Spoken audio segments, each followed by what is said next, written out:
اللہ کروڑوں اربوں رحمت نازل فرمائے حضرت مولانا پیر عزیز الرحمن ہزاروی رحمۃ اللہ علیہ کی قبر مبارک پہ۔ درود پاک کے ہزاروں کروڑوں تحفے پڑے ہوئے یہ رسول اللہ صلی اللہ علیہ وسلم کے روضے پر پیش کرتے تھے جب بھی جاتے تھے۔ میں ایک بات کروں نہ، میں حضرت کے حوالے سے کرتا ہوں۔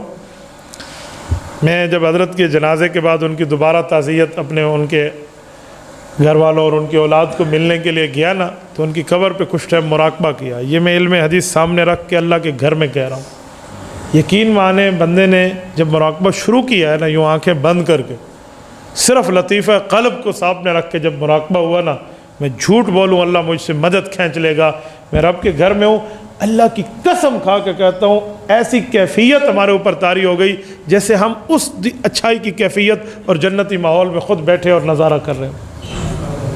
میں اللہ کی قسم کھا رہا ہوں، میں رب کے گھر میں بیٹھا ہوں، کوئی جھوٹ اس کو جتنا مرضی ہے، یہ میرے سامنے میرے اپنا ذاتی مشاہدہ ہے۔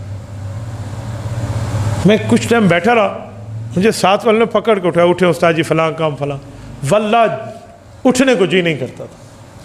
میں بادل ناخواستہ دل میں غصہ ہو کر اٹھاؤں کہ مجھے وہاں سے اٹھا۔ یہ اس درود پاک کی برکت ہے جو آج بھی اس کی قبر پہ محسوس ہوتی۔ تو درود پاک کیا ایک بہت بڑا ذخیرہ آپ نے پاس رکھے، بہت بڑا ذخیرہ۔